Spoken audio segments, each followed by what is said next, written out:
We will face this together.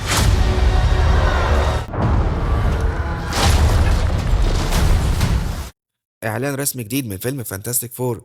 ومن الإعلان في أكتر من حاجة تخليني متحمس جدا للفيلم، زي إننا هنشوف جالاكتوس بكامل هيئته وشكله، وتأكيد إن سوزان ستورم حامل.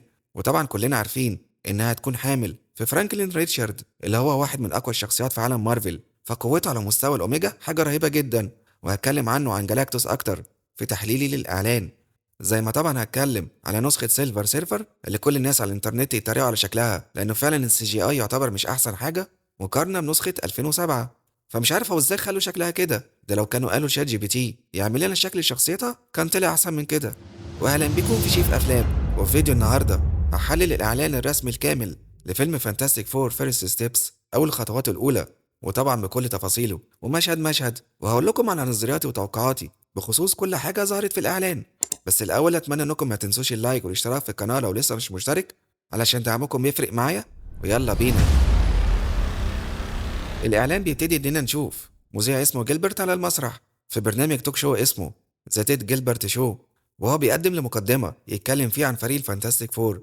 وبداية كلامه بيقول طبعا كلنا عارفين قصة الفريق، وده زي بيوجه كلامه لينا إحنا علشان إحنا عارفين بالفعل قصة فريق الفانتاستيك فور، لأنهم في أحداث الفيلم مش هيجيبوا قصتهم من البداية ولا هيقولوا حصل لهم إيه لما كانوا في الفضاء أو إزاي اكتسبوا قوتهم. فكل ده مش هيحكوه لأن في 3 أفلام أوريدي حكت كل ده بالتفاصيل، وعلشان كده في العالم اللي هم فيه هنشوفهم معروفين ومشهورين ومحبوبين من كل الناس ومعروفين انهم سوبر هيرو، وكل اللي هنشوفه من بدايتهم هو مشاهد سريعة زي اللي قدامنا قبل ما يطلعوا للفضاء ويحصل اي كان اللي حصل علشان يكون عندهم قدرات خارقة. لو لاحظنا اللوجو اللي على بدلة ريد ريتشارد مكتوب انسا، مش زي ناسا اللي هي وكالة الفضاء المعروفة عندنا، وده لان احداث الفيلم هتكون في كون موازي مش في كون مارفل الرئيسي 616 زي ما انتم مفترض عارفين، وكمان هيكونوا في فترة الستينات وهم في عالم واخد شكل قديم لكن بتطورات مستقبلية، وده طبعا بسبب اختراعات مستر فانتاستيك. بعد كده بنشوف مشهد لشخصية ذا سينج وهو ماشي في الشارع، وبتقابله أطفال بتقول له ارفع أو شيل العربية، وهو بيرفعها فعلا عشان يفرحهم. ويمكن المختلف هنا عن الأفلام القديمة أو حتى عن قصص الكوميك إن شخصية ذا سينج كانوا الناس بيشوفوه إنه وحش والناس بتخاف منه، بس واضح من الإعلان ده والإعلان الأولي إنهم بيحبوه، وبالذات الأطفال اللي بنشوفها بتلبس لبس زي شخصيته ومعاهم كمان لعب لشكله، فهو محبوب من الأطفال حتى لو ممكن يكون متضايق من شكله وبيفتكر شكله الحقيقي زي ما بنشوف هنا. ورفعته للعربية بتفكرنا هنا بصور سوبرمان من الكوميك، وكمان بنشوفه بيسحب سفينة في البحر، وده كمان بيفكرنا بنفس الشكل اللي شفنا فيه سوبرمان بيسحب سفينته، فده ممكن تأثير سوبرمان أو زاك سنايدر غالبا على مات شاكمان مخرج الفيلم. والمصادفة إن فيلم سوبرمان وفيلم فانتاستيك فور نازلين في نفس الشهر، فهنشوف مين اللي هيسحب إيرادات أكتر من التاني. بس طبعا كابتن جاك سبارو عمل أحسن من الاتنين. وبنلاحظ وهو رافع العربية يافطة مكتوب عليها شارع يانسي، وده نفس اسم الشارع اللي عايش فيه بين جريم في الكوميك، ويافطة تانية لورشة عربيات باسم ستان لي، إشارة لستان لي طبعا أسطورة عالم مارفل.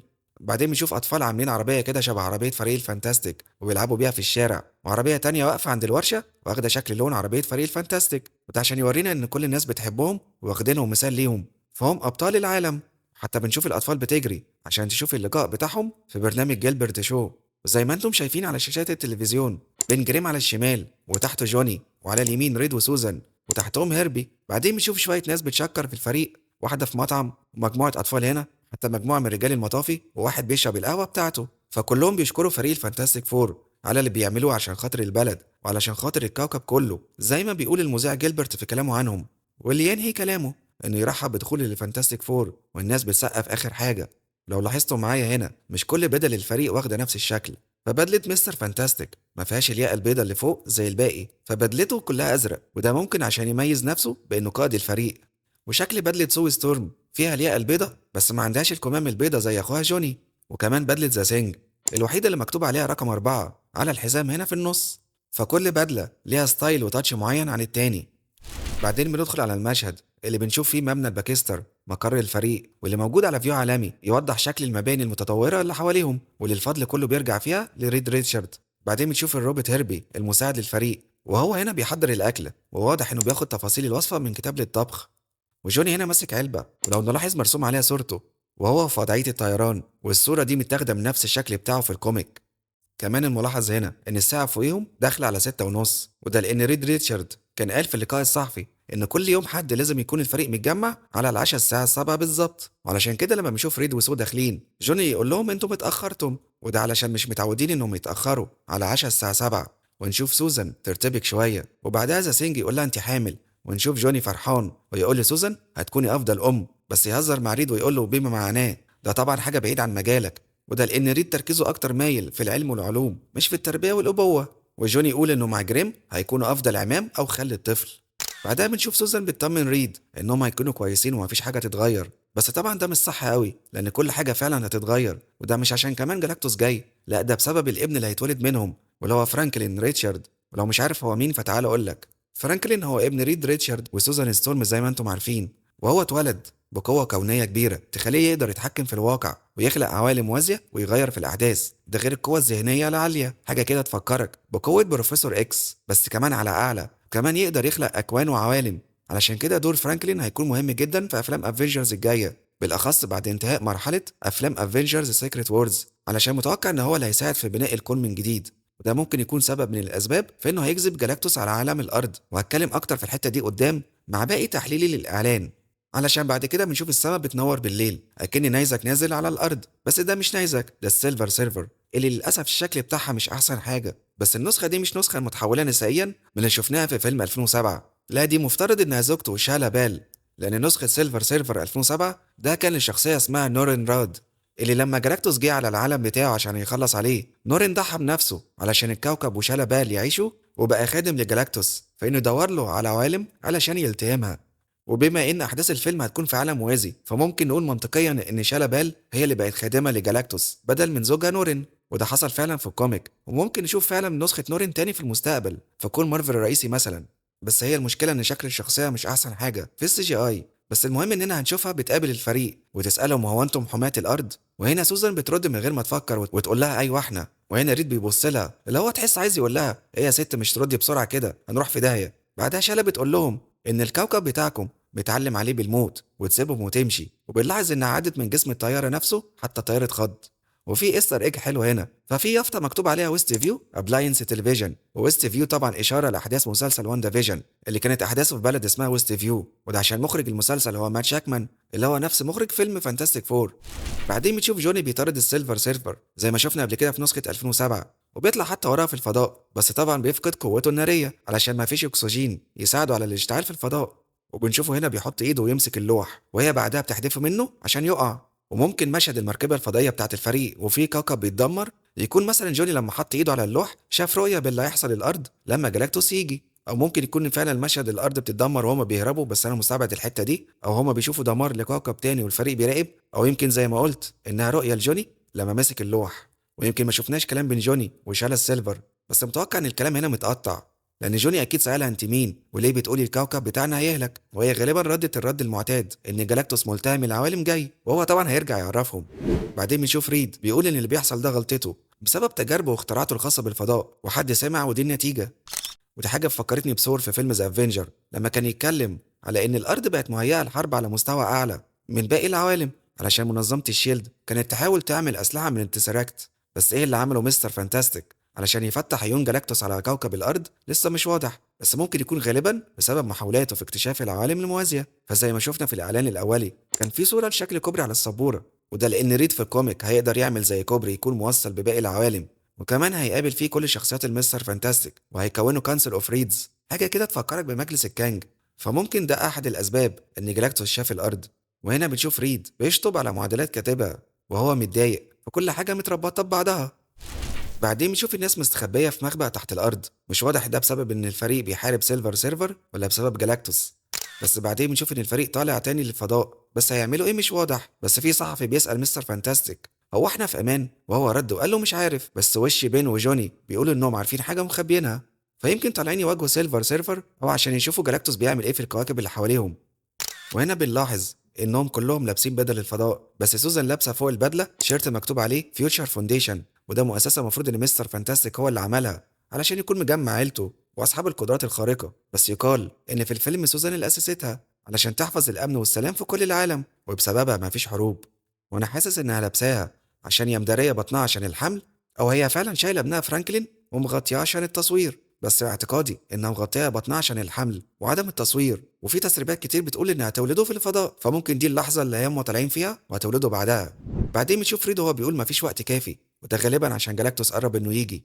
ولو نلاحظ شكل الاجهزه وراه باللون الازرق، وبقول لك كده عشان حته الالوان دي مهمه عنده، فكل اوضه في المبنى اللي هو فيه واخده لون مختلف على حسب هو بيعمل ايه فيها، زي الاوضه اللي بالاصفر هنا فدي اللي بيفكر فيها ويكتب معادلاته، وغالبا الاوضه اللي بالاحمر دي اللي بيطبق فيها ابحاثه، والازرق اللي فيها شاشات علشان المتابعه والمراقبه. بعدين بنشوف ان سوزان بتقول انها مش هتستسلم، وهي واقفه على سرير البيبي اللي لسه فاضي، بس يمكن في بيبي فعلا. مارفل خافيه من الاعلان، ومش هتبقى اول مره مارفل تخفي حاجه من الاعلان. بعدين بتشوف شالا وهي زي خارجه من وسط حمم من النار، والشكل اللي حواليها بيخليني اعتقد انها ممكن تكون في مركبه جالاكتوس الفضائيه المعروفه باسم تاو 2، ودي بتعتبر مركبه كونيه مش فضائيه عاديه، وده لانها ضخمه جدا جدا جدا. فيمكن فريق فانتاستيك لما شافوها فقالوا يحاولوا يستكشفوها، وده السبب في انهم رايحين على الفضاء. لو سوزان ما كانتش خلفت لسه يبقى هتولد فرانكلين في الفضاء زي ما قلت لكم قبل كده. بعدين بنشوف سيلفر شالا طايره باللوح بتاعها ونار حواليها، وفي ضوء بيلمع كده وراها باللون الموف، فممكن جالاكتوس معاها او خارجين من كوكب لسه مدمرينه، فمش واضح فيه ايه بيحصل. بعدين بنشوف جوني بيطير بسرعه من قدام حفله جيلبرت ويبقى طاير فوق البحر، وفي قطر مونوريل هنا بس ماشي من تحت، وده عشان يوريك التكنولوجيا اللي هما فيها. وفي يافطة هنا بتقول celebrating 4 years of the Fantastic Four، يعني احتفال بمرور 4 سنوات على فريق الفانتاستيك، فغالبا كده يقولك انهم اخدوا قوتهم من 4 سنين، بما انهم اصلا في فترة الستينات وكانوا ظهروا في الكوميك سنة 1961، يبقى غالبا كده احداث الفيلم بتقولك انهم هيكونوا في سنة 1965. وفي يافطة هنا باسم تايملي كوميك، ده كان اسم مارفل القديم قبل ما تكون مارفل الحالية بالاسم اللي احنا عارفينه. بعدين بنشوف الفريق متجمع في الساحة، وطبعا كالعادة عربيتهم معاهم والشوارع واضح انها فاضية، فده يمكن السبب في اننا شفنا الناس مستخبية في الملاجئ تحت الارض. بعدين بنشوف بن جرين بيكسر في أعمدة مبنى وهو بيجري، وشكله كده نفس المبنى اللي بنشوف فيه مستر فانتاستيك، وهو اخيرا بيستخدم قوته وبيتمط بشكل حلو وسلس وعجبني جدا، وماسك في ايده حاجة شبه الانتنة، اكيد عشان يعمل بيها حاجة بس لسه مش واضح. وفي الخلفية واضح ان ده جالاكتوس، والبتاع اللي في ايده مفكراني بثور في فيلم ذا دارك وورلد لما كان يحارب الدارك إلفيس، وكان ماسك أنتن عشان ينقلهم من الأرض لكوكب تاني، فتوقعي إن اللي في إيد مستر فانتاستيك حاجة زيها وبيحاول ينقل أو يبعد بيها جالاكتوس عن الأرض. بعدين بتشوف سوزان وهي بتستخدم قوتها وواضح عليها التعب، فلو اللي قدامها جالاكتوس أكيد مش هتقدر تصده أو توقفه كتير. بعدين بنشوف أهم مشهد في الإعلان، وجالاكتوس على الأرض وماشي في شوارع المدينة ولا كأنه جودزيلا. بس ليه المشهد ده بقولك إنه مهم؟ عشان ايه اصلا السبب في ان جالاكتوس يضطر ينزل بنفسه ويمشي في الشارع؟ فهو لما بيحب يخلص على العالم بيكون فوق من الفضاء فيقدر يشفطه زي ما شفنا قبل كده، فانه ينزل على الارض بنفسه ده هيكون اكيد وراه سبب. وعلشان كده في تسريبات كتير بتقول ان السبب في نزوله انه حس بوجود قوة كونية تانية كبيرة، ولا هو الطفل فرانكلين ريتشارد، وبسبب فرانكلين ممكن يقول لهم انه هيعفي عن الارض في مقابل انهم يسلموه. كنا شفنا صور أولية للفيلم وجالاكتوس بيبص على المبنى اللي عايش فيه الفريق، واعتقادي إنه بيدور على فرانكلين هنا، وغالبا هو عايزه علشان زي ما قلت فرانكلين يقدر يخلق أكوان وجالاكتوس بيحب يلتهمها، فهيبقى كأنه عايز فرانكلين يكون الطباخ بتاعه اللي يحضر له الأكل وهو ياكلهم. بس طبعا الفريق مش هيرضى يسلم الطفل، وده أكيد هيعمل حالة غضب شديدة لو الناس عرفت بحاجة زي كده. فاحنا بنتكلم عن حياة طفل مقابل العالم كله، واحنا شفنا طوال النص الأول من الإعلان إن الناس بتحب وتشجع فريق الفانتاستيك، فيمكن لو حصل وجالاكتوس طلب الطفل مقابل عدم دمار الارض ورفضه هيبقوا على اخر الفيلم مكروهين من الناس كلها. بس هل الارض هتتدمر في الاخر ولا ايه هيحصل مش واضح، لانهم كفريق سوبر هيرو مش هيبقوا عايزين ان ده يحصل، حتى لو كان مستر فانتاستيك لها طريقه انه ينقل نفسه وعيلته لكون موازي. وعلشان كده توقعي ان تفكيره هيحاول ينقل جالاكتوس نفسه لكون موازي علشان ينقذوا الارض، وده ممكن السبب في البتاعه الانتنه اللي في ايده اللي قلت لكم عليها من شويه، فهو يحطها حواليه زي ما عمل ثور وينقله لكون موازي. وحتى لو قدر يعمل كده فده برضه هيكون السبب في الانكرجن ما بين العوالم. ولو انا صح يبقى للاسف حرقت قصه الفيلم، بس انا شايف افلام وشغلتي التحليل. وطبعا للاسف الاعلان ما فيهوش اي اشاره ولا من قريب ولا من بعيد لدكتور دوم، بس المتوقع انه يظهر في مشهد كاميو بعد تتر النهايه، بس انا اتمنى انه يظهر بشكل اكبر شويه عشان هيفرق كتير جدا مع احداث الفيلم، لان مهم جدا التمهيد بين ريد ريتشارد ودكتور دوم، لانه هيفرق في احداث الفيلم واحداث فيلم افنجرز دومز داي. وبس كده تكون نهاية شرح وتحليلي لكل المشاهد من إعلان فيلم فانتاستيك فور فيرست ستيبس، وأعتقد حللت كل حاجة تخليك عارف كل حاجة ممكن تحصل في الفيلم وكل حاجة عن الشخصيات، وأتمنى الفيديو يعجبكم، وطبعا هستنى أعرف رأيكم في التعليقات وتعرفوني تتوقعوا إيه هيحصل وإيه سبب نزول جالاكتوس على الأرض، وهل هنشوف دكتور دوم في الفيلم ولا إيه. وفي الآخر أتمنى إنكم ما تنسوش اللايك والاشتراك في القناة لو لسه مش مشترك، وتفعلوا جرس التنبيهات، وفولو لصفحات شيف أفلام على تيك توك وانستجرام علشان يوصل لكم كل جديد. سلام. We will protect you.